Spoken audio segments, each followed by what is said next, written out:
Good afternoon, everyone. We'll get started in just a moment.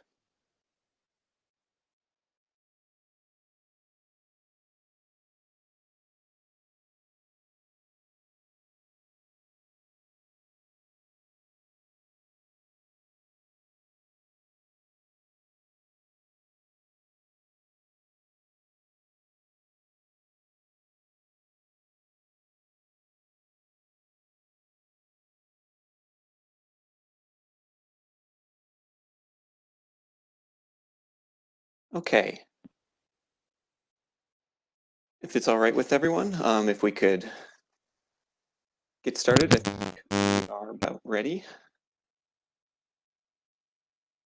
If I could ask, just as a simple point to begin, if Senator Pratt and Representative Stevenson could take themselves off mute just momentarily to make sure that all the technical issues are working.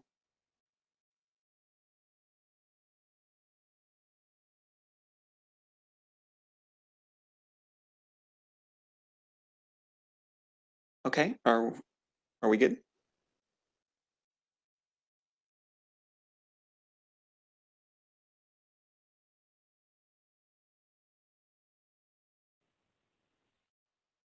All right, I think we will go ahead and get started. Good evening, everyone, and thank you for, or afternoon rather, and thank you for joining us for our virtual session of the Council on Asian Pacific Minnesotans 2020 session recap panel discussion on jobs and the economy. In particular, I would like to thank Representative Stevenson and Senator Pratt for taking the time to join us for this discussion. My name is Andy Morris, and I am the Public Affairs and Legislative Liaison with the Council, and I will be moderating today's discussion. The 2020 legislative year has been unlike any other in recent memory. The arrival of the COVID-19 pandemic in our state and the protests and unrest following the murder of George Floyd have created a sense of urgency and need for leadership far exceeding that in a typical year. The usual processes of state government and of the legislature have also been upended, requiring perseverance, creative thinking, and intentional use of limited time and resources to ensure that the voices of Minnesotans are heard and reflected in the work of the state government. While many new issues have emerged, one of the most pressing concerns is the impact of recent events on jobs and the economy. To discuss these issues, we're joined today by Senator Eric Pratt, Chair of the Senate Jobs and Economic Growth Finance and Policy Committee, and Representative Zach Stevenson, Vice Chair of the House Commerce Committee and a member of the House Jobs and Economic Development Finance Division, who is filling in on behalf of Representative Tim Mahoney. Senator Pratt represents District 55, which includes the cities of Shakopee and Prior Lake. Senator Pratt was first elected to the Minnesota Senate in 2012 and is currently serving in his second term. He is also a legislative member of the Council's board. Representative Stevenson represents District 36A, which includes the cities of Champlin and Coon Rapids. Representative Stevenson was first elected to the Minnesota House of Representatives in 2018 and is currently serving in his first term. To give an overview of today's discussion, we will begin with a moderated discussion with the members to discuss the work of the legislature this year and look ahead towards the fall and the 2021 session. We will then open the panel to questions from the community. If you have a question you would like to ask, please submit questions in the chat window, and we will try to get through as many community submitted questions as possible. Before we begin, I would like to invite Senator Pratt and Representative Stevenson to briefly introduce themselves. Well, thanks a lot. I appreciate it, Andrew. My name is Eric Pratt. As Andrew said, I represent communities in Scott County of Shakopee, Prior Lake, Jordan, along with 6 townships. I am in my second term. I've been chair of the Education Policy Committee. Prior to being elected, I was a member of the Prior Lake Savage School Board, and I'm the son of a 40-year elementary educator. Professionally, I spent 30 years in financial services, most recently as a senior vice president with U.S. Bank in their credit risk management area. And so being able to take a look at our economy and how to grow jobs and economic growth have always been an interest of mine. And so I'm looking forward to the discussion and looking forward to the Q&A section. Thanks. And my name is Zach Stevenson. I think Andrew did a great job of introducing me. Thank you so much for having me with you today. It's a pleasure to talk about the work we did in 2020 and the important work that's ahead of us as we try and make sure that we have a strong economic recovery here in Minnesota. As Andrew mentioned, I represent the northwest suburbs of Minneapolis, Champlain, Coon Rapids. I'm a lifelong resident of Coon Rapids. I live here now with my two daughters who are 7 and 5. I am a prosecutor for Hennepin County in my non-legislative life, but I also have education ties. I didn't know that Eric and I had that in common. My wife is actually a high school English teacher, so that's also a subject that is near and dear to my heart.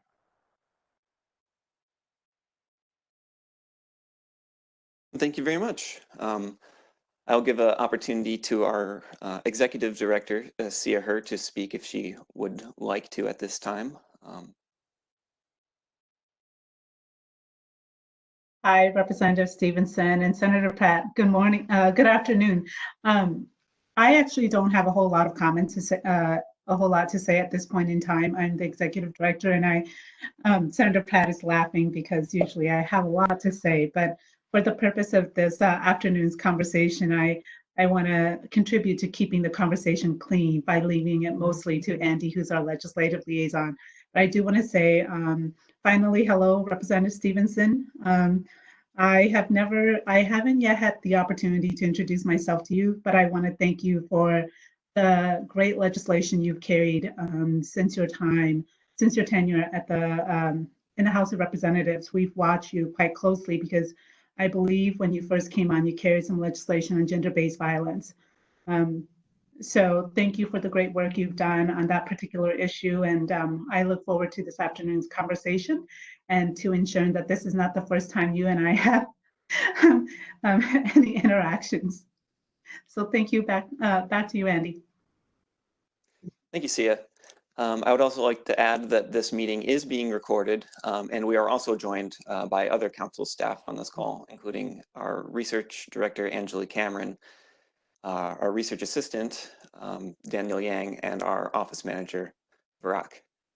And Andy, yes. I apologize. I should say, because we have Representative Stevenson here, who we haven't had a whole lot of opportunities to engage with, it might be really helpful to just give the audience or just to provide a simple overview of our statutory role and responsibility. Senator Pratt knows that well because he sits on our board. Yes, of course.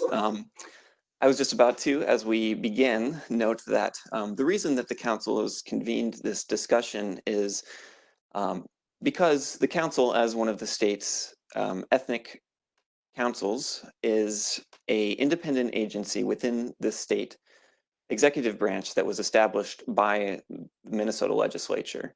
It is the responsibility and the statutory duty of the council to serve as both a bridge between our constituent communities and with the state government.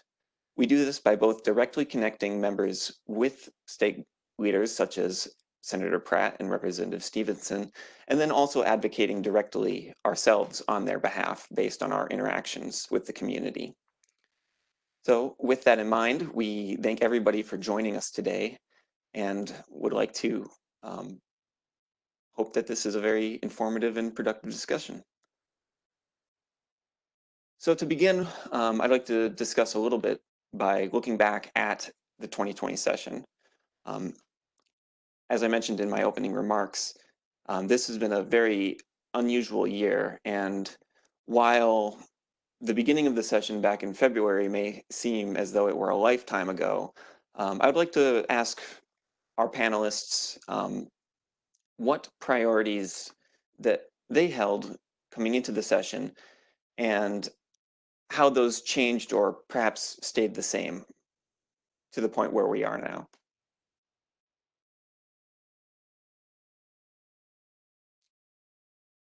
And maybe Andy, maybe you could call on the legislators Yes. since both of them are, they Sure. Yeah, this I want to afternoon. be able to manage the muting too. I Perhaps Senator was Pratt, going if to you could jump kick us in. off. Sure, I was going to jump in. I just couldn't get myself off mute. You know, I think as I look back at the 2020 session, our priorities changed dramatically in some ways, and in other ways it didn't. In 2019, I worked with Chair Mahoney to pass a wage theft bill. The implementation was rough, particularly on small business owners, and so I had hoped to do some reform on that law to make it easier to comply with. The rollout left a lot of questions from business owners, and the department guidance, I think, made it more difficult for them to be in compliance. But we did pass bills that allow 16-year-olds to operate fixed amusement rides and some commercial lawn equipment. In reaction to COVID, we temporarily modified the unemployment regulations to allow so that businesses that did have to lay people off didn't get penalized for those layoffs, and we made it easier for their employees during the COVID crisis to be able to collect unemployment. We developed 2 programs to help small businesses survive the stay-at-home order. We did initially the Small Business Guaranteed Loan Program, which is still out there, and we just recently passed a small business grant program that I worked with Representative Stevenson on. So those were things that certainly weren't on our radar, nor was workers' comp reforms to make sure that our frontline folks, the nurses, doctors, firefighters, EMTs, all had work comp protections if they got ill on the job. Thank you very much, Representative Stevenson. Yeah, I think as I look back to the before times, before COVID and before the murder of George Floyd, we really were in an entirely different era. I think heading into this session, most people expected back in January and February, a relatively quiet, maybe even brief session where we accomplished a few discrete items. And chief among them, from my perspective, was making sure that we passed a jobs and infrastructure bill or a bonding bill to address some of the long-term infrastructure challenges that we have, but make sure Minnesotans were able to get to work. Of course, we still need to do that. Here we are many months later, and that still is a priority of mine and something that needs to be accomplished. But the world was, our world was rocked in 2 different ways over the intervening months, first by a global pandemic and then by the murder of Mr. Floyd. And it certainly has changed things. And I think Senator Pratt did an excellent job of kind of outlining some of the ways that we've been able to work together, House and Senate, Republicans and Democrats, to try and meaningfully address the economic challenges that have stemmed from those events. I think that's a great segue into talking about how things have changed, and especially thinking about the challenges for yourselves as members of the state legislature. 2020 has very clearly been a historic year for our state and our nation. And in particular, for you as legislators, the necessity caused by the COVID-19 pandemic to shift how you work, such as by holding remote committee hearings, in some ways prevents really the public from engaging with you in ways that would be normal during a typical session in a legislative year. With that in mind, I wanted to ask both of you, considering these changes and these difficulties, how well do you think the legislature handled these challenges? And what do you think could have been done differently or better? So I think that if you are kind of grading us on a curve on a degree of difficulty scale, then it's a remarkable that an institution that's been around for as long as the legislature has and has deep rooted culture and practices was able to be nimble and get back up on its feet relatively quickly after being shut down. The legislature is very much an in-person institution.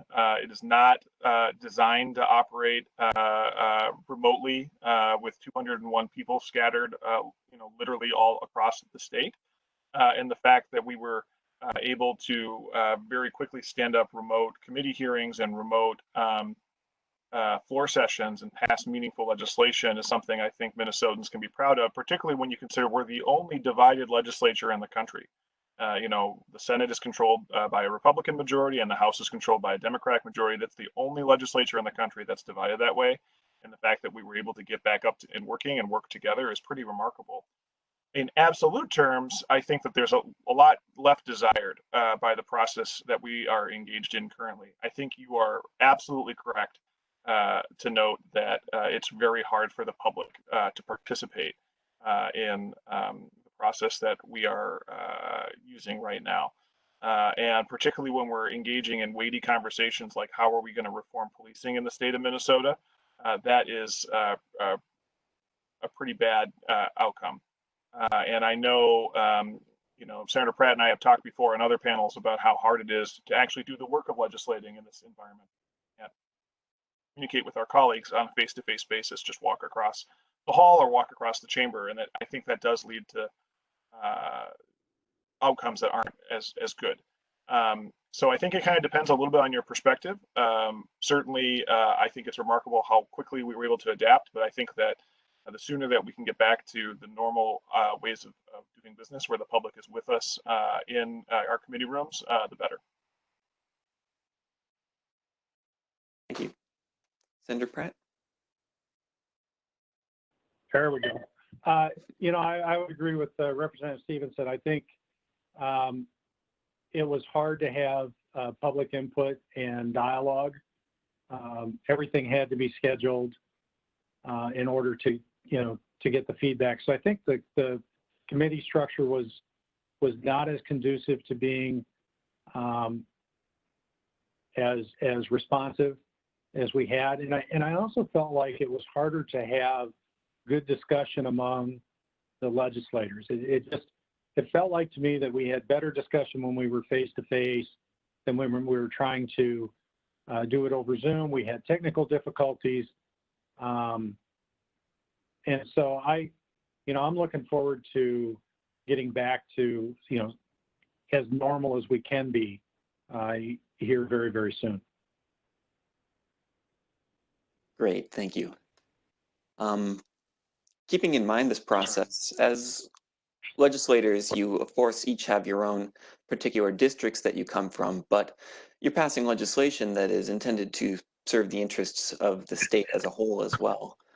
And is particularly given the challenges of this current session, how do you balance the economic interests of the state as a whole while taking into consideration the specific challenges that face communities of color, such as Asian Pacific Minnesotans? Well, I think, as I've been in this role and I'm just finishing up my second year on the Jobs Committee, I'm learning more and more about the issues facing businesses owned by people of color. I thought what was interesting was I recently held a listening session with Asian Pacific business owners. And while we talk about the impact of the civil unrest that came through and the economic issues that they face, I was really interested and intrigued by the discussion we had around one of their biggest concerns was security. They were concerned that the police couldn't protect their businesses. And at least that shouldn't happen. But, going back to the small business grants, we implemented a lottery system to allow small businesses and owners where English isn't the primary language to have a fair opportunity. And instead of setting caps and setting aside pools of money, we set goals. So at least 30% of the funds will be going to micro businesses. Mm-hmm. And at least 25% of the funds will be going to disadvantaged business enterprises, such as at least 10 million to minority-owned businesses, 2.5 million going to women-owned, and 2.5 million going to veterans. But what I like to say is, and kind of getting back to the original question a little bit, when I joined the Jobs Committee, I wondered why, why does the Senate have a Jobs and Economic Growth Committee? And really, we've settled on the fact that our role is to make sure every Minnesotan has a chance to participate in the economy. And so we focus on making sure that people are ready not only for the jobs of today, but for the jobs of tomorrow. For the business owners that we have listening in today, we want to make sure that Minnesota is a great place to invest in. That you feel good putting your savings, putting your heart and soul into a business and making it work here in the state. And we also want to remove barriers to employment and remove barriers to you being able to open a business. And so those are the focuses that we tend to have as we do our work. Thank you. And I'm glad that you touched on the grant program. This is a program that was passed during the special session that is looking to fill the needs of businesses that may have not received funding through earlier programs. And I think it's an important note to say that the application period for this program is a 10-day window that is open today. And so if you know businesses or business owners that would be potentially benefited by this program, please do apply. So, if the question is why should we focus on minority-owned businesses owned by people of color? I think the first answer is because it's the right thing to do, right? I mean, we want an economy that everyone can participate in and benefit from, and that's the kind of Minnesota that we all want to live in. That's the right thing to do. It is, a moral wrong when we see major inequities based on race in our economy, in our education system, in all aspects of our society. That's not the world I want to leave to my children and my grandchildren. On top of that, it's in our best interest economically to address those inequities. Minnesota has a phenomenal quality of life. I would say we have the best quality of life in the country. And I think one big reason why we have such a great quality of life in Minnesota is that we have a really strong, rich, diverse economy. But that economy depends upon all aspects of our society being able to contribute to it. And our state is increasingly a diverse state. When I was growing up in Coon Rapids, my classmates were overwhelmingly white, 90% plus white. I live a mile down the road from the house I grew up in, and my daughter now goes to a school that is majority diverse. And that story is happening all across Minnesota, and not just in the urban areas, but you look at places like Nobles County and St. Cloud. We are a diversifying state, Absolutely. and so we need to be very concerned about the inequities in our system, both for moral reasons and for practical reasons. I'm glad that you noted the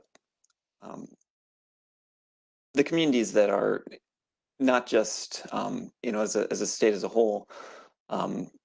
Asian Pacific Minnesotans are found all across Minnesota, and so I think it's important to be able to note and remember and to think about all the diverse sort of situations within those communities and the various problems. It's not, as we mentioned, a one-size-fits-all, but we need to be able to recognize and think about carefully what it is that our communities are asking for and how to respond to those needs. Before we begin opening up to questions, I would like to acknowledge that we are at a somewhat unusual point in the legislative in the work of the legislature this year. The regular session ended as it is mandated to on May 18th, but we are now just a few days out of a special session that has left us still with more work to be done. And so I wanted to ask both of our panelists' opinions or their view of, especially as the COVID-19 pandemic continues, while we have done a lot of work to respond to that, it is not going away. And with other issues such as police reform and bonding, as we touched on earlier. I wanted to ask what your view is for what is the work of the legislature as we look ahead towards the rest of the summer, towards the fall, even towards the 2021 session. And I specifically would like to hear how you view what is the public's role in shaping this process. And I would also, from our office's perspective, like to know, in addition, what role do you view the ethnic councils as playing in this process? Well, I think that we have a lot of work left to do at the legislature, and to be very candid, I'm frustrated and disappointed that we're not doing work right now. I disagreed with the decision that was made to adjourn the special session with so much work left to be done. And it's my strong hope and expectation that we'll be back in special session again soon to continue the important work that Minnesotans expect us to do on many different fronts, whether it's passing a robust jobs and infrastructure bill. You know, we have great need in Minnesota to put people to work. Interest rates are low. We have the capacity to do this. There's simply no excuse for the fact that it hasn't been done, and we shouldn't leave session until it is done. In addition to that, Minnesotans all across the state are demanding that we fundamentally change the way we do policing in our state. There was a poll out just this morning that said that 66% of Americans want major police reform, 25% want police reform generally, and only 5% want the status quo. So there is an overwhelming demand for change, and the fact that we're not in session working towards making that happen makes me very, very frustrated. So looking forward, I certainly hope that we return to the Capitol as quickly as possible so that we can resume working on that important work. We shouldn't have left in the first place. The public and the councils have an important role to play in that process. Number one is keep our feet to the fire. The reason why the legislature is able to do big things is because the public presses us to do big things. And so I think everyone should be in constant contact with their legislator, write emails, make phone calls. And then the second piece, in addition to just pressing for action, is making sure that that action is informed by the very different experiences that you all bring to the table, from what I've lived and what Senator Pratt's lived and what my 201 colleagues at the legislature have lived. And so we recognize, particularly when we're talking about such big issues as reforming the way we do policing in our state, that we need to hear from everyone across the state and hear about the different perspectives, both in terms of diversity, but also geographically and all the different backgrounds we have. We need that perspective.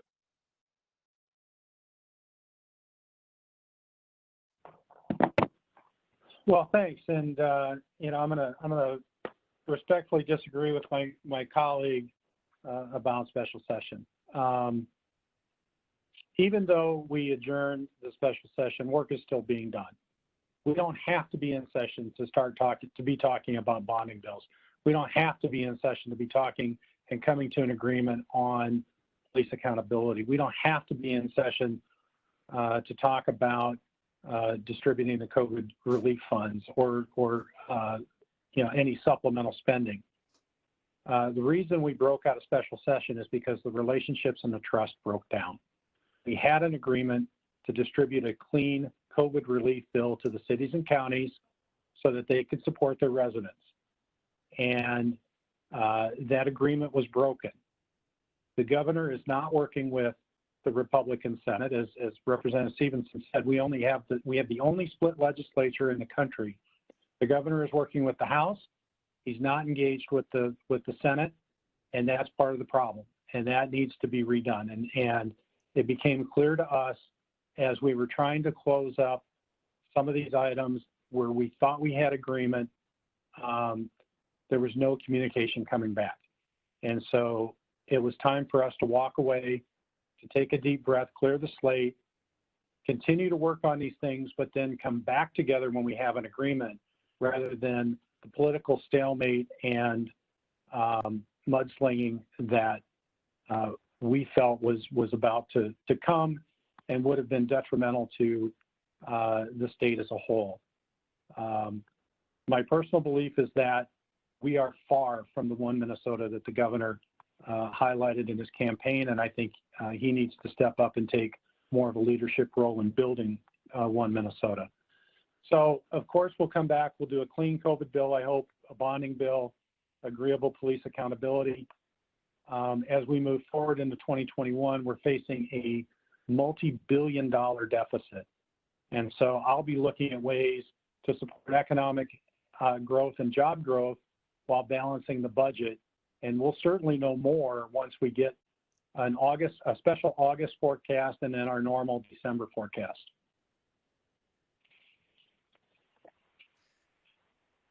I'd like to thank you both for providing such candid assessments. I think, as you've mentioned, we have very different perspectives in both the House and the Senate, and it's important to be able to continue to listen to each other and to come together for these discussions and to be able to continue to work on those relationships. And as a council and as the public joins us, I think it's important for all of us to be in the room here together. We are approaching the point where we will be transitioning to taking members from the public, and so I would like to remind our attendees that if you would like to submit questions, and we have a few that we received in advance, but we are also accepting questions here, and so if you would like to submit a question to be answered during the meeting, you can submit that in the chat box on WebEx. So before we transition into that portion of the event, I would just very briefly like to ask each panelist to perhaps highlight what one legislative achievement so far in the 2020 session are you most proud of? Senator Pratt, would you like to take first? Yeah, just one. Trying to keep your feet to the fire as we were asked. Well, I'm gonna, I don't follow rules very well, so I'm gonna take two. And one is the two loan and grant programs that we were able to implement for small business in reaction to COVID. And then the other, which I don't know how it affects the people on this call, was we built in special protections for our frontline workers so that if they got ill on the job, their families were financially protected through workers' compensation. So I think those were two things we were able to work on together on a bipartisan basis and get done. And I think both were really, really ways that our Jobs Committee was able to help us weather the pandemic this spring. Great, thank you. Representative Stevenson. Well, I agree that with Senator Pratt that the three things that he mentioned were all really important. In particular, Senator Pratt and I worked together on both the loan program and the grant program, and I certainly value and enjoy working with Senator Pratt and those projects. The one that I'll mention, just because we've been talking a lot about public involvement here, I just want to highlight a very small bill that I worked on that we were able to pass that came from the public. A constituent contacted me and talked about a problem with the state's shared work program, which is pieces of our unemployment program. How it was not working for him and was out of step with what we did across the country. It wasn't brought by a lobbyist. It wasn't brought by a group. It was just a member of the public. And I had a good talk with Senator Pratt about it. Had great work with Senator Rarick, who's a Republican member of the Senate. And we were able to work that bill through the process. And on the closing day of the special session, it passed both chambers unanimously. And it's a good story about how even in these times when we have to do everything remotely, the public can still have a voice. We can still respond to the needs of our constituents in a bipartisan way. Thank you. And with that, I would like to transition into the portion of the event where we will be answering constituent questions. As those come in, I do have a few that we received in advance of the event, and so I will start with those. But please do, if you have a question as a participant, please do submit those, and we will do our best to get through as many as we can. So to begin, the first question I have is that Asian Minnesotans, along with indigenous populations, are being disproportionately hospitalized with COVID-19 in Minnesota relative to other groups. And this type of information and knowledge has created a significant amount of fear within our communities. And so the question is, what work was done at the legislature to make sure that business owners have the confidence to feel that they can safely reopen? And how do you work with communities to make sure that the solutions address their specific concerns to the spread of COVID-19? Well, that's a phenomenal question, and I think it strikes at one of the very important dynamics that's often overlooked as we talk about how our economy in Minnesota has been functioning over the COVID era, because I think a lot of people focus in on the restrictions that come from the government as the reason why our economy is struggling. But in point of fact, I think even if our government had done nothing, it would have been a very difficult time for business and the economy due to lack of confidence. For example, we saw Open Table, the online reservation service, saw a drop of 80% in reservations at restaurants before the governor issued the stay-at-home orders and the closing of the bars and restaurants. So restoring confidence, even if we're able to completely open everything up, that is something that we have to be very cognizant of. And we also should be cognizant, as you mentioned, that will mean different things to different communities, because different communities have been impacted in different ways. And so it starts with listening. And I think that that's one place where the legislature makes a big difference, in that we represent all corners of the state. And so we can be close to the business owners on the ground. You know, the conversations that I'm having with business owners in Champlin and Coon Rapids, in some ways are the same, but in some ways are probably pretty different. The conversations that Senator Pratt's having with his business owners in Prior Lake are very different from the conversations that my colleagues are having on the east side of St. Paul, or in Worthington, or St. Cloud, or elsewhere across the state of Minnesota. And we can bring that perspective and push the administration to make changes that will make sense for our local communities and will restore confidence, allow those businesses to operate better in these really challenging times. So I think it starts with listening and understanding that the same solution isn't going to work across the board all the time. Thank you. Senator Pratt. Well, I think I agree quite a bit with Representative Stevenson, maybe in a slightly different, from a slightly different perspective. There's no doubt we would have seen a slowdown due to the pandemic. And in fact, in the last budget cycle, we were even preparing for a slowdown. We didn't know it was going to be caused by the COVID-19 virus, but we knew that we were well deep into the economic cycle, that we would be experiencing some sort of disruption.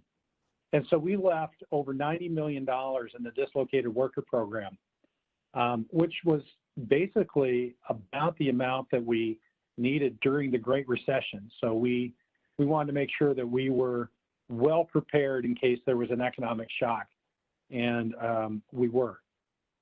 But to that point, I also believe that when I talk to business owners, whether in Prior Lake, or whether in the Asian Pacific community or any of the other ethnic communities, one thing I hear often is that these business owners have a real responsibility. They know they have a responsibility to keep their employees and their customers safe, and they know they have to keep themselves safe and well as they go back to their own families. And so I believe that one of the things that we talked about a lot was having the administration not micromanage the reopening as much as they are. I think that the administration and the governor's response has increased the fear in many of our communities. And we need to rely on our local business owners to come up with protocols to keep their customers safe. And so working together, we could create safe shopping zones. And this was an idea that I presented to the governor and Department of Employment and Economic Development back in April. Was we had businesses coming together and saying, we will follow these protocols so that when someone comes into our area, they know they can go to this shop or this restaurant or this this other retail establishment and know that things are going to be safe within that zone. Because as Representative Stevenson said, one size does not fit all, but what we're seeing is a one size fits all response from the administration. Thank you. I'd like to, one of the questions that we have is asking for more information about small business relief programs that are currently available. I believe this is in reference to the grant program that we touched on earlier, but since there have been multiple programs, if you can speak to what sort of resources are available. Sure. Well, so as we mentioned, the Small Business Grant Program applications opened up today at 10 a.m. and that window will close on July 2nd.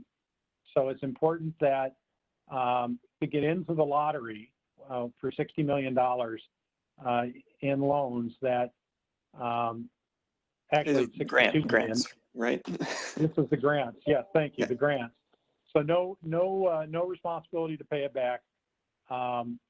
That those applications get in soon, and I view the ethnic councils as a great way to communicate that information out to the various community businesses. There's still a small business guaranteed loan program. So the grants will go up to $10,000. The loan program, you can borrow up to $250,000. It's a smaller program. It didn't take off because the Small Business Association loans kicked in around the same time that we got this passed, but it's still out there and it's still available. And so the state is working with lenders to make sure that we can open up our underwriting criteria to help small businesses. So if you have a need greater than $10,000, that's a great way. Those are really the two state programs that we have. I'm not sure. I believe we're looking for the federal government to come back with changes to the payroll protection program. Some of your businesses may have taken advantage of that, and there are reforms in the works to modify that. I've been in contact with Congresswoman Angie Craig. She's my congresswoman down in the 2nd Congressional District, and we're working on a bipartisan basis to get that done so businesses that weren't allowed to reopen can still take advantage of the payroll protection without being penalized. And I think Senator Pratt did a good job of outlining the programs that are available at the state level. The things that I would add about that grant program that are important, one, and we mentioned this a little bit earlier, is that $10 million of the $60 million is set aside for minority-owned businesses, and that's important to note. And 18 million overall is set aside for micro businesses with less than 6 employees. As has been mentioned a couple times, it's not a first come first serve program. It's a lottery based program if there's more demand than funds, which is what we certainly expect will happen, because we saw with PPP and some of the other federal programs that well-connected people were able to move quickly and snatch up most of the money, leaving most small businesses with no relief. And that was very important to us to not allow that to happen with this program. So very excited. It was great working with Senator Pratt to pass that bill, and I'm really excited to see it open up for applications today. Thank you. We've had a couple questions that have touched on the point that we were discussing somewhat earlier about the importance of public engagement and continued public engagement with you as legislators and in shaping the process of crafting these bills. With that in mind, there have been, as we discussed, very real challenges, and as work remains to be done, and particularly with somewhat less visibility, particularly as the public may not be aware that legislative work may be continuing even outside of the regular session or the special session. How can the public and how can the community continue to influence that process in the legislature to make sure that that work is being taking into consideration the views of the public. I'll also say that as the in my first year currently as the legislative liaison with the council, there were some challenges, I think, that were posed by this particular session. I think back to March when the legislature took a long recess, but would intermittently come back and have a package of bills that would be addressing different needs that existed, particularly at that time related to COVID.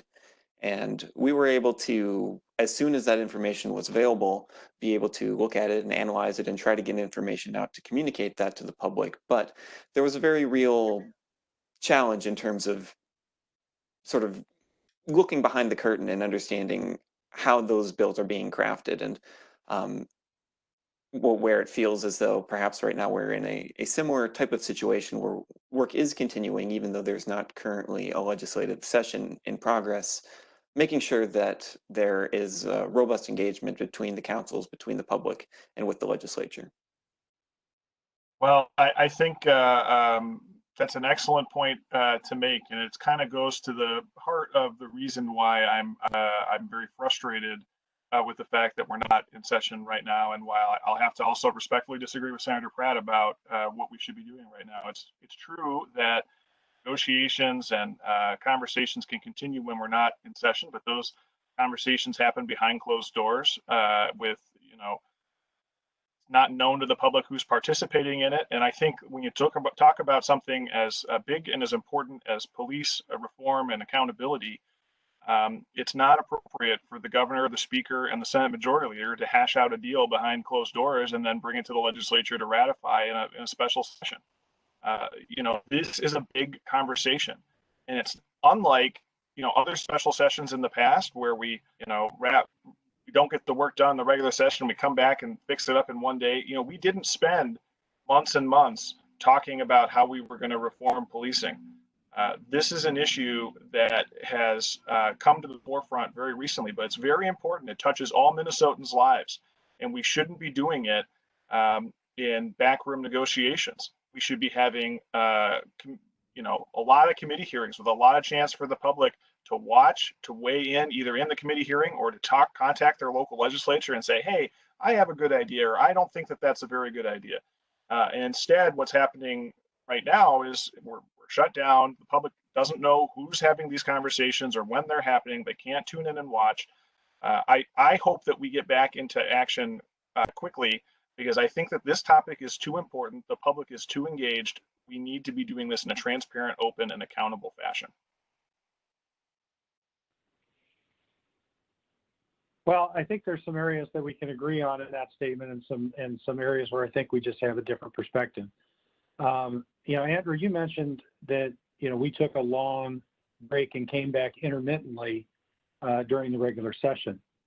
And during that time, I talked to Representative Stevenson multiple times a day around the small business guarantee program, around the grant program along the way.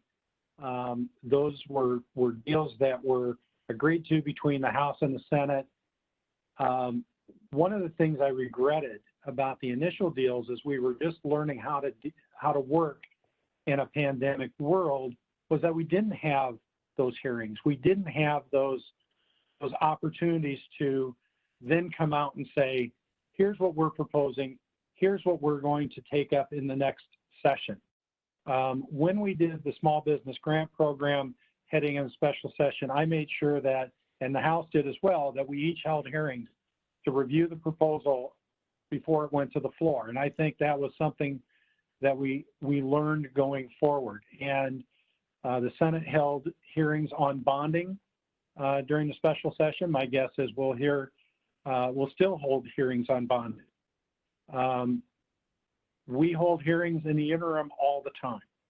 And so we can be transparent about what we're thinking and what we're working on without having to be in session, without having to spend $70,000 a day on trooper security. The security around here when we were in session was just astounding.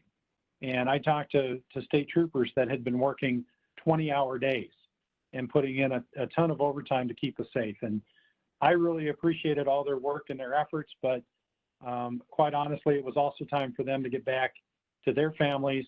Let us do the work. Let us do the politics. We can still hold the hearings. And again, that goes back to the challenge we talked about earlier. Even the hearings that we have today don't allow the same level of public engagement that I think Representative Stevenson and I would really like to have, but they're the best that we have today.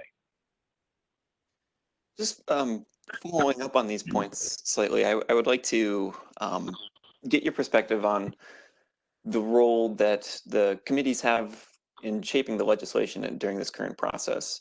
I think that there is a perception, at least in the public and in the community, that a lot of the legislation that is being brought forward are bills that are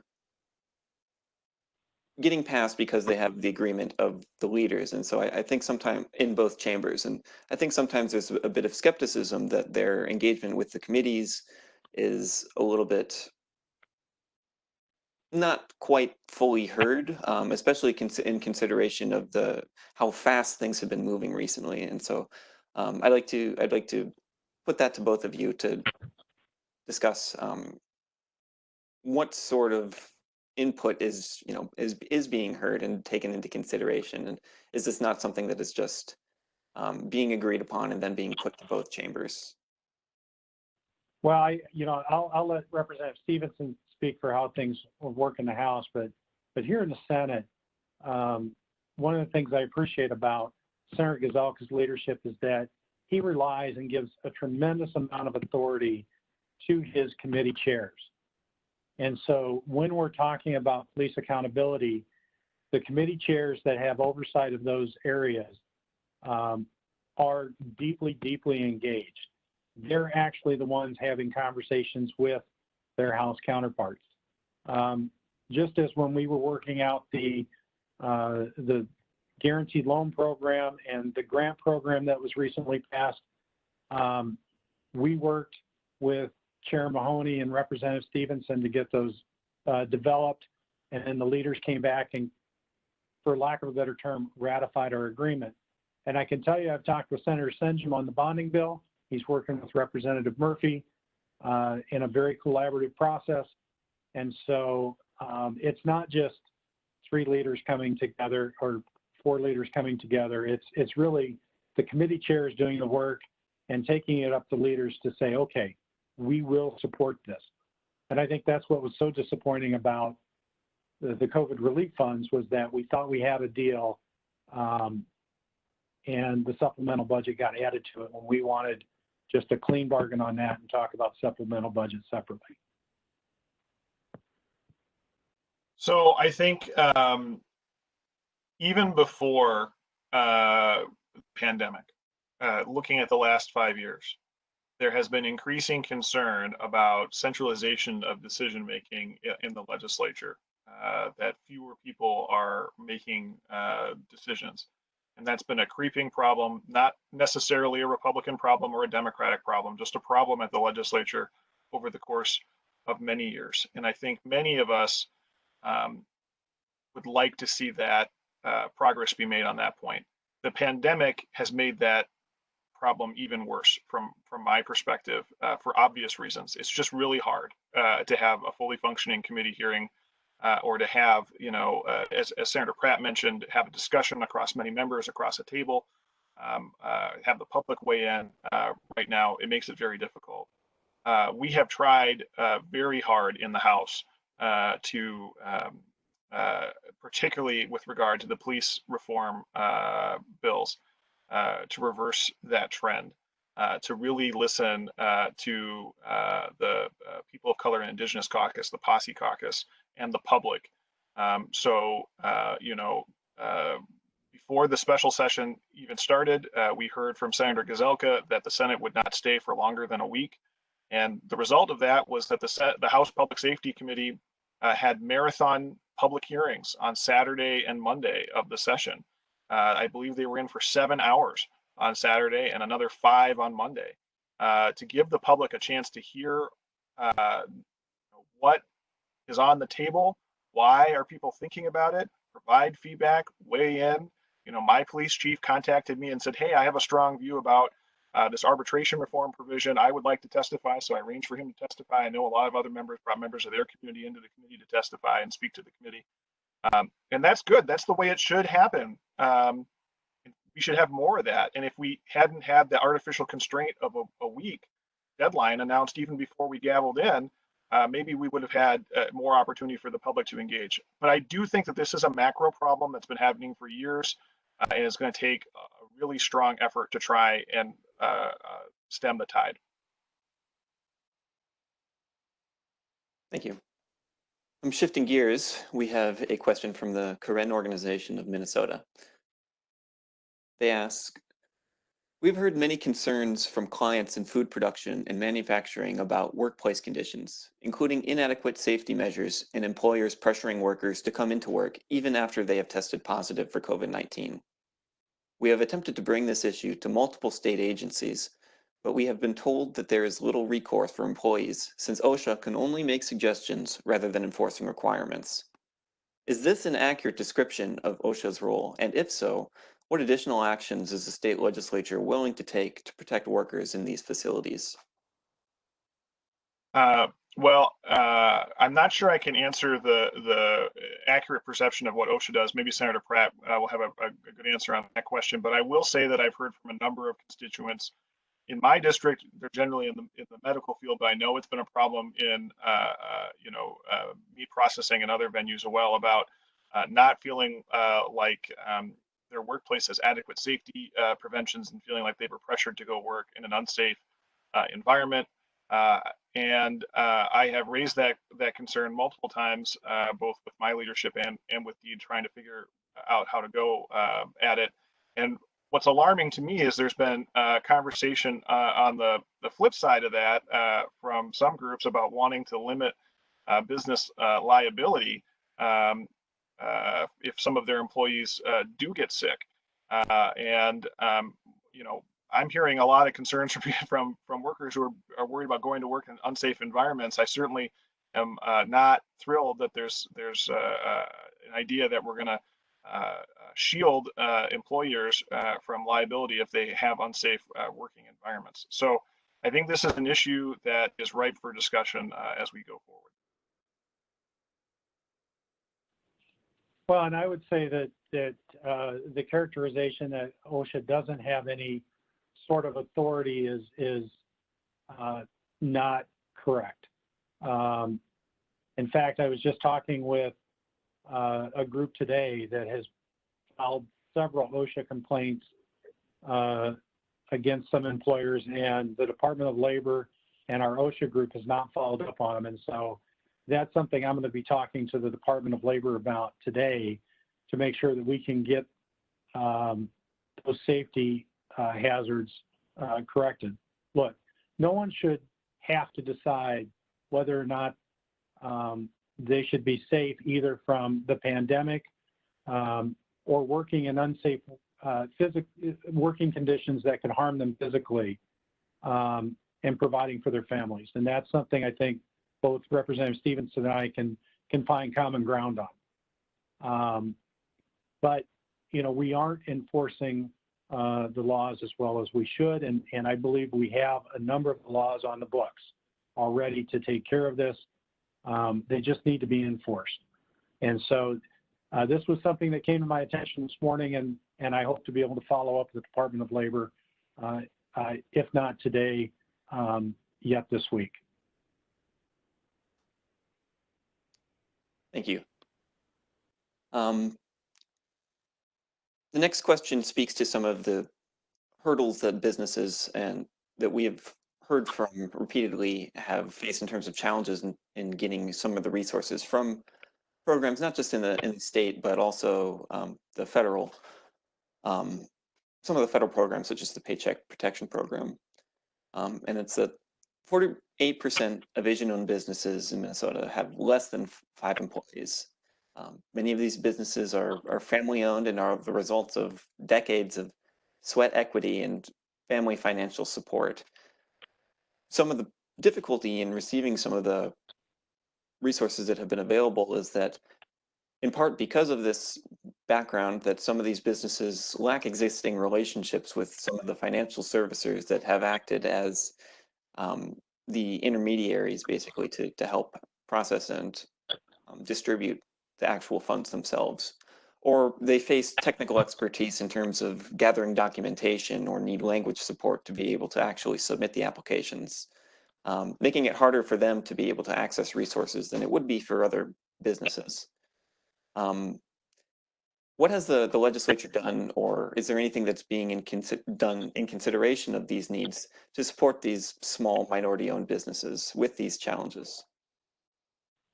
Well, that's a great question, and just to kind of hit it straight on, a lot of our discussion in developing the Small Business Grant Program was to focus on the micro businesses that have gone to apply for some of these other supports and found that the money was gone before they had a fair shot of obtaining it. So the reason we put in a 10-day lottery and application period, the reason why we established at minimum 30% must go to micro businesses with 6 employees or less, including the employer, including the owner.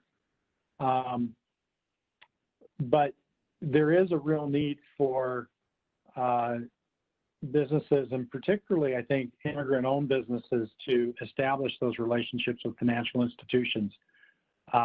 When I was in banking, I worked more on the consumer side than the business side, but we did work a lot with unbanked and underbanked communities to try to build trust with the financial services industry because it is more secure.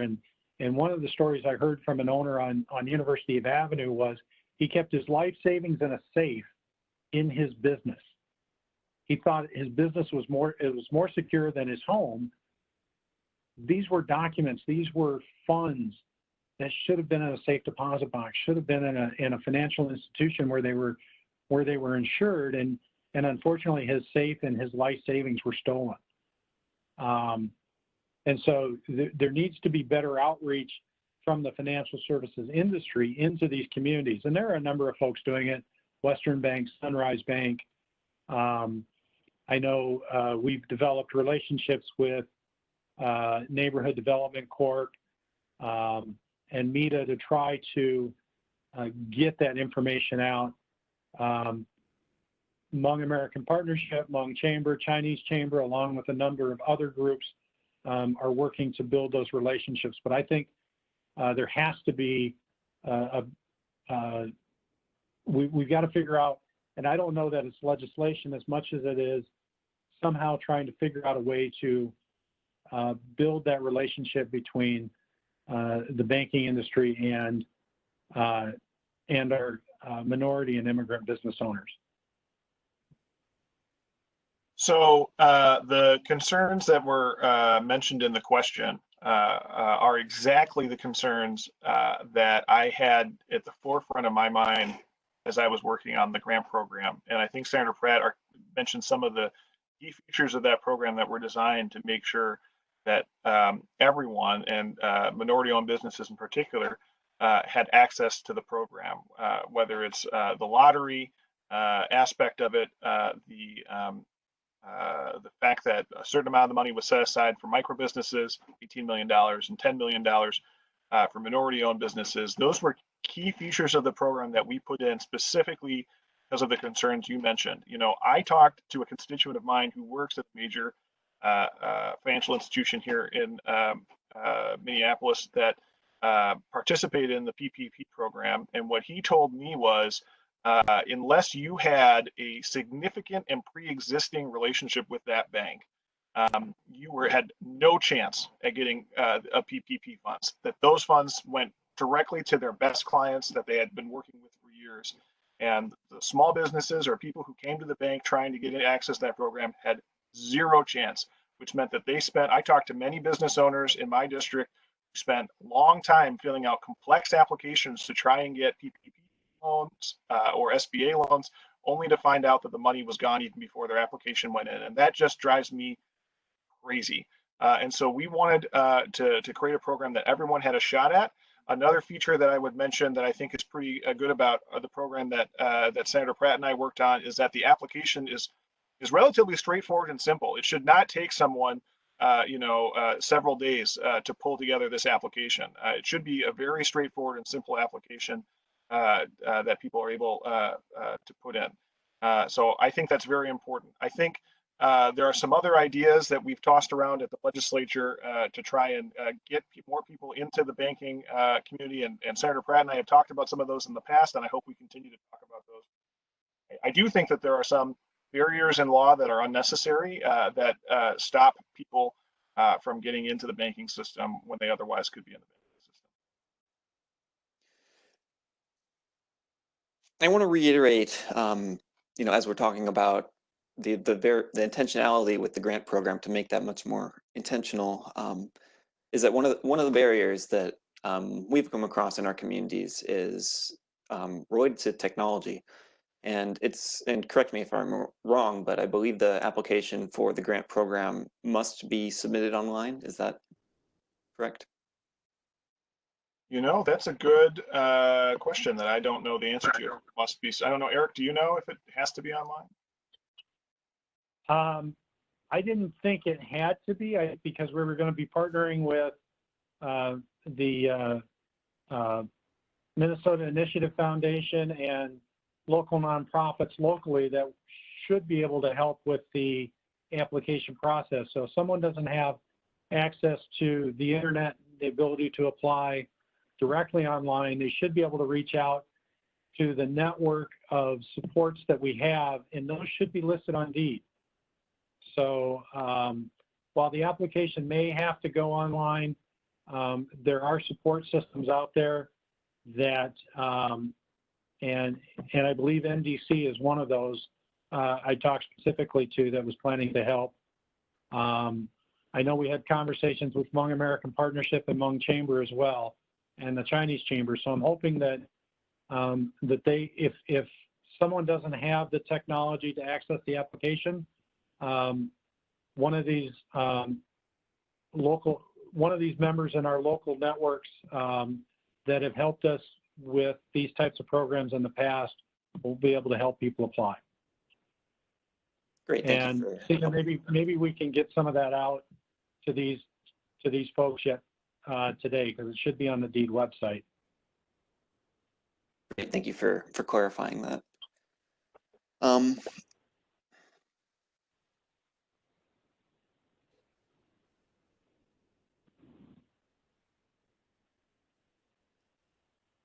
Let's see.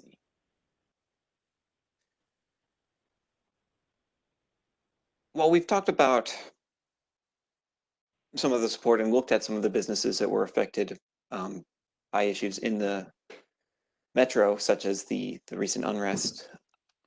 About 16% of Asian Pacific Minnesotans live outside the 7-county metro area and experience unique economic concerns of their own. And these challenges also were magnified in their own way during the COVID-19 pandemic. Some of these challenges are shared with residents from the metro area, such as access to affordable housing. The question that I have here is, how do you endeavor to serve the areas, serve both of these areas in a way that meets their needs in an appropriate, effective manner, while taking into consideration the differences that might be in place? Well, I can. That's a really big, broad question, and I think part of it has to do with just recognizing that we have to have a healthy metro to have our state be strong and competitive, but we also have to have a healthy greater Minnesota for our state to be strong and competitive as well. And so as we work through these programs, making sure that they're equitable between the 7-county metro and the other 80 counties throughout the state. And the pandemic has not just been a metro issue. Our resort businesses are down, our mining operations, timber operations are basically temporarily shut down. We've been working with some of the forestry industry to try to keep them afloat, and yet the demand for some of the specialized paper just isn't there, and we're seeing them close. So we really do need to focus on getting back to some sort of normality. The Senate did vote on a housing package that would have had some housing appropriation bonds included. You can always say that it wasn't enough, but we made a really good attempt to try to help develop affordable housing, not only in the metro, but statewide. The other thing that's really, really important is that we look at rural broadband. For our rural communities, our greater Minnesota communities, to truly be competitive in a digital world, they have to have access to broadband, to high-speed internet access. And so Senator Westrom has been working hard with the House to make sure that we could get some additional funding put into that, because it's not only for our businesses, but what we're finding, and even in a metro county like mine, I have some rural areas that are underserved, and we have kids that can't learn because distance learning opportunities in these areas that don't have high-speed internet access are vastly different than those where they do. So in order to be economically equitable, we have to make sure that broadband is one of the key, if not the backbone of that strategy. So I think it's if I could just add quickly, I'm glad to hear you mention broadband, and as it relates to distance learning, we will be holding our second session tomorrow on education, and so we welcome everybody to join us for that discussion. But I'd also like to kind of keep things on one topic at a time. But yes, of course, the rural broadband and the telehealth and distance learning are all tied together. Sorry, just trying to help you advertise. But I just wanted to plug in as we're closing in towards the end that we will continue to have more discussions as the week goes on. Well, I like that the point that Senator Pratt made there at the end, that the issue of broadband, which we often think of as a greater Minnesota issue, is actually also a metro issue, right? That having access to internet, because I think it just highlights that we have these issues that we tend to think of as a metro issue or a greater Minnesota issue, but we experience them all across the state, right? So, applied to some of the conversations we've been having today, you can think about the issue of childcare, right, and the impact that has on jobs in the economy and the ability of businesses to function. That's not a metro area issue. It's a big issue out in greater Minnesota as well, the affordability and availability of childcare and the impact that has on our economy. We've had a long conversation, or we've mentioned a few times the issue of police accountability, police reform, which I think a lot of people tend to associate, and even members of the legislature tend to associate more with the metro. But the truth is 60% of violent incidents involving police occur outside of the metro area. That's a statewide problem that affects everyone. Housing is another great example. That is a statewide problem. And I think sometimes some of the members who represent greater Minnesota areas tend to think of some of these issues as being metro area issues, but the actuality is that they occur all across the state, and we need to have a statewide focus when we're thinking about all of them, all these very important issues. It's come up a few times over the course of the discussion, how both in positive and I would say somewhat more negative terms, that there are a lot of moving pieces to the response by government to address so many of these issues that have come up. And so I wanted to touch on your perspectives on how do you view the role of other bodies of government in addressing these issues? What role does the governor's office play? Is there a role for the courts? for something like COVID, obviously this is not just a state issue. This is a nationwide, a worldwide type of issue, and the federal response is also very important. And so I would just like to hear your perspective on how all these different bodies and different pieces within government fit together to be able to hopefully create a cohesive whole and a response that is something that is building on one piece after another.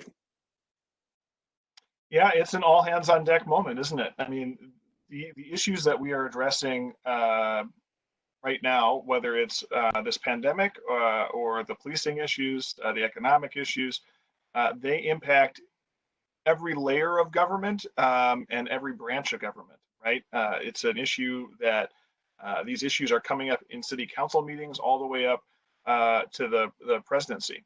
And we each have our own role to play in trying to address these really serious issues before us. You know, I have a unique perspective in that my day job is as a prosecutor. So I work, you know, in the legislative branch when I'm at the legislature, and I have an opportunity to intersect with both the executive branch and the judicial branch of my other career. And we all have roles to play in trying to sort this out, whether it's, you know, making the laws, enforcing the laws, interpreting the laws, the classic, you know, Schoolhouse Rock definition of what the branches of government do. And we all have our challenges to play. It's really hard for a judge to conduct a jury trial with 12 jurors in a room that wasn't designed to keep everyone 6 feet apart from one another at the same time. How do you as a juror assess the credibility of a witness when they're wearing a mask? You know, how does a legislature hear from the public and incorporate the public when we can't have these open committee hearings, as we've been talking about? So there's challenges to all of the different processes that we use to solve problems in our various branch capacities. The answer is we have to be nimble, flexible, and willing to not stick to you know, our long-standing customs just because they're customs, and we have to look at what's the actual goal of our institution. You know, the legislature's goal is to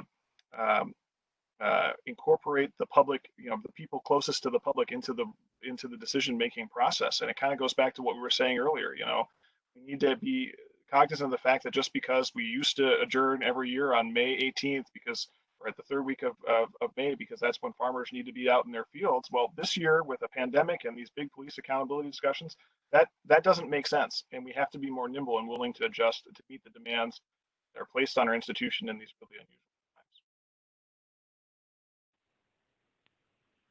Well, and you know, I think every branch of government has a role and responsibility. You know, as we look back at our Constitution, the legislature is there to enact law or to pass law and policies. The governor is there to execute and make sure that those laws are enforced. And as Representative Stevenson said, the courts are there to interpret and to resolve those disputes. But under the emergency powers, that balance has been upset. And we need to do a better job. And I agree with Representative Stevenson. We need to do a better job of working together. I think we're better at what we do today than we were a month or 2 months ago. I think we'll be better 2 months from now than we are today. But we have to get back to, we have to take a look at both flattening the curve from a pandemic standpoint, flattening the curve from an economic standpoint, and quite honestly, flattening the curve from a relationship standpoint, meaning we have to take the election year politics out of our response. And I don't know that it's been fully taken out. And I think all three of us, the House, the Senate, and the governor, have some role and responsibility in doing that. I'd like to remind the audience that we are nearing the end of today's session, and while we will continue to take questions, we may only have time for 1 or 2 more. So if you do have any more, please submit them and we will do our best to get to them. Our next question is some organizations working with community members have reported that individuals have been waiting more than a month in some instances and still have not received unemployment insurance benefits. What can the legislature do to help make sure that community members have access and actually receive this vital resource? You know, we've passed the laws to help, you know, to help this. The unemployment office has been overwhelmed, quite honestly. I mean, when we started the addressing the pandemic, we were expecting right around 300,000 unemployment claims, about a 10% unemployment rate. And I thought, oh my gosh, that's going to be so high. We're at over 700,000 unemployment claims. We've more than doubled what we first anticipated that impact might be. And in some cases, we're asking the unemployment system to do some things that it wasn't designed to do. The unemployment system wasn't designed to help self-employed people. The unemployment system wasn't designed to help independent contractors. It was really meant to be there as an insurance policy, so to speak, that was a payroll tax. And we have now put resources in to help those people using the unemployment system as a background. So I would say continue to reach out to the unemployment department at DEED and work with them if there are specific things that are maybe a little bit broader. Maybe I could ask CAPM or some of the other community organizations to pool those together and get those to me, and I'll have conversations with the department. So yeah, I think Mr. Pratt nailed on the head that what's happened here is just the system has been overwhelmed for weeks upon weeks. The volume of claims is just unbelievable. You know, more claims in the first week than in all of the year preceding. And the pace has slowed some, but it's still astronomical. And so to add to that, as Senator Pratt alluded to, they were asked to stand up an entirely new program, this pandemic unemployment assistance that helps self-employed people and independent contractors, while they were dealing with a huge unprecedented amount of new claims. So it wasn't enough to say, you got to do what you've done all along, more than you've ever done before, but at the same time, we want you to create something entirely new from scratch. That is just really difficult. The thing that I would add, in addition to continuing to work with DEED and contact DEED, is contact your local legislators. You know, I have heard from a number of constituents who have had trouble, and I'm able to route those conversations, escalate them, I think is the term that DEED uses, to make sure that people get results. So that's something that your local legislator, your local state representative or state senator can. All right, thank you. I believe we only have time for just one more question. As we come to the end of this, having discussed so many important topics, what are the prospects as you two see them for when the legislature will return to pass additional legislation and to continue to work on some of these programs that we've been talking about?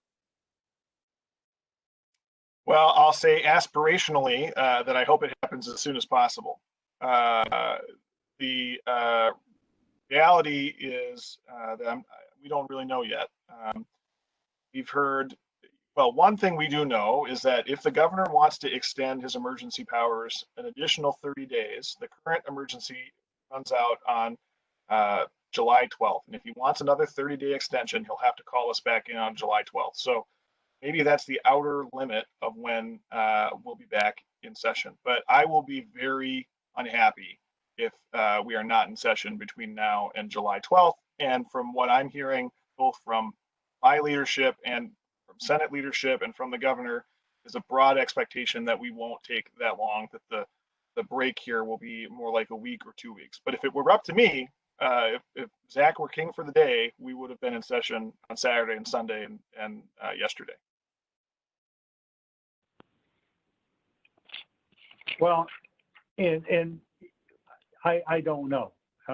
You know, we're still wrestling through some very tough issues, and I don't know where, I haven't had a chance to follow up with the members as where they stand in negotiations with the House and Governor. But not only do we have to take a look at the outstanding issues that were still left unresolved, but something that I think also needs to be talked about and worked on collaboratively is how to be ready for a second wave coming up this fall. We talked about the budget deficit, but we can't afford to shut down the state again if we see an increase in infections. We have to do a better job of protecting our residents in nursing homes, and Senator Housley's working with the administration on that. So I think we need to have a new plan that's other than stay at home, shelter in place. It still may include incentives and encouragements for working at home. It still may include some of these things, but it can't be just the governor working on these things through his emergency powers. I think there has to be better coordination with the administration and the legislature to address these tough issues. And if that includes being part of the supplemental budget, particularly when we get to the August forecast, I think it's a great conversation to have. And we may end up having multiple special sessions.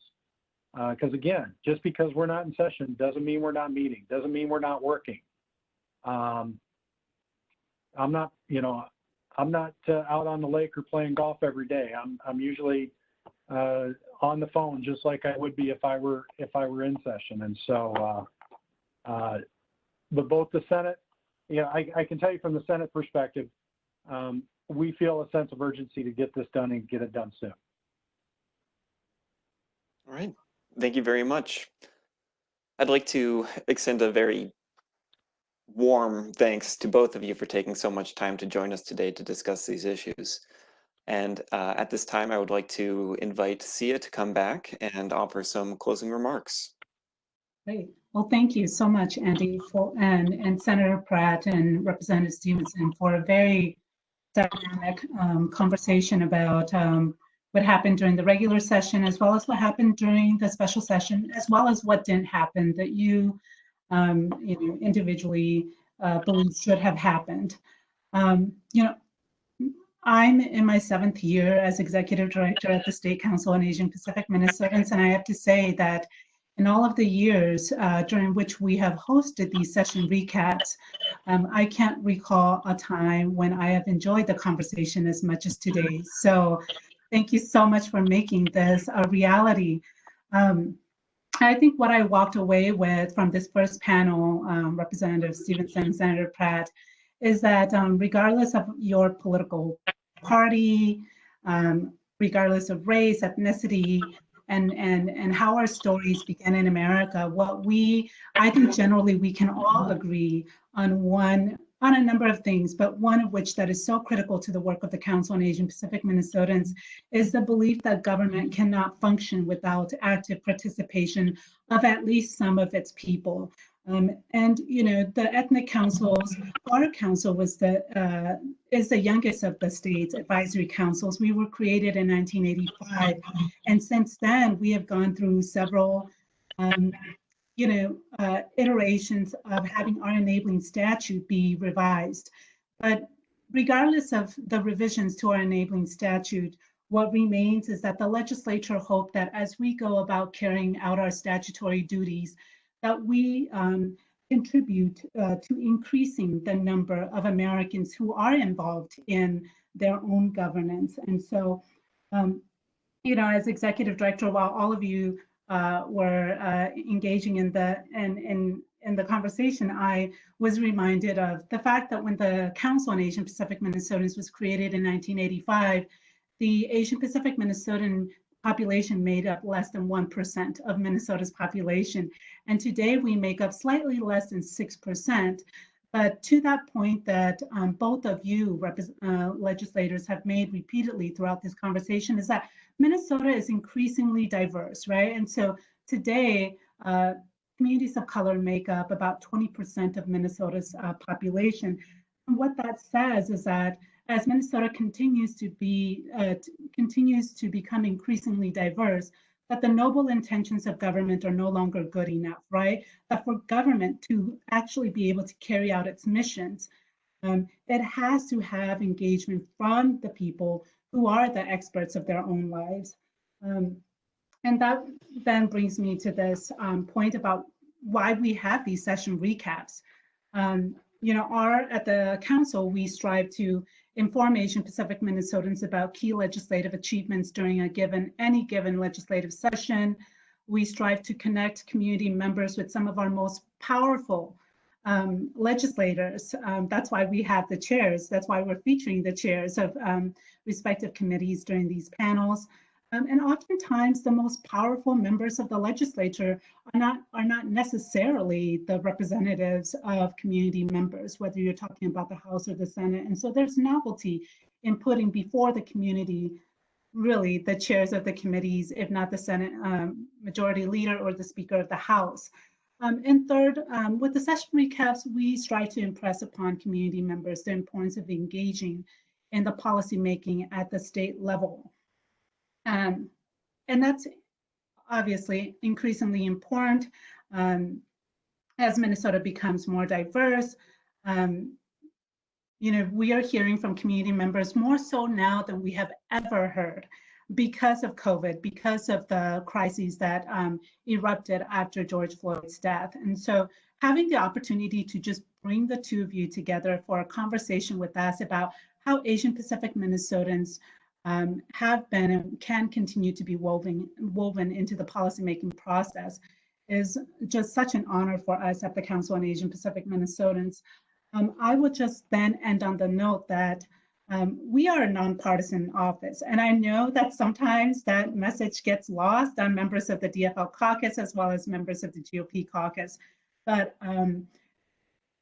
it's important to just bring that up and put it on the table because we've seen so many moments of just really tense conversations between the GOP caucus and the DFL caucus. And my hope is that going forward, we can, as nonpartisan offices, continue to actively bridge the gap between our communities and the legislature, as well as the gaps between DFL and GOP legislators, so that we can collectively leverage the ties that bind us together as Minnesotans and as Americans, at the same time recognize the uniqueness that make us who we are as individuals and as a collective. And so, thank you so much for your time.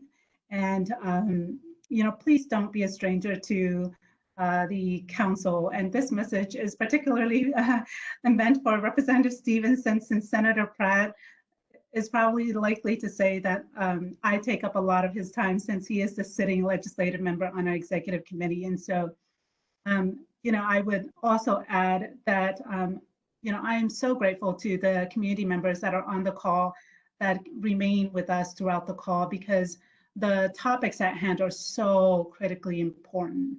And my hope for all of you is that you will continue to stay informed and engaged because a better Minnesota is a product when we're all invested in the processes and procedures that make us who we are as a state. And so thank you, Andy. Thank you to all my staff, all my team members who are on the call. That's it for me. All right, thank you everyone for joining us. I invite you all to join us again tomorrow at noon to discuss E12 education. Thank you. All right, have a wonderful rest of the day. Bye now.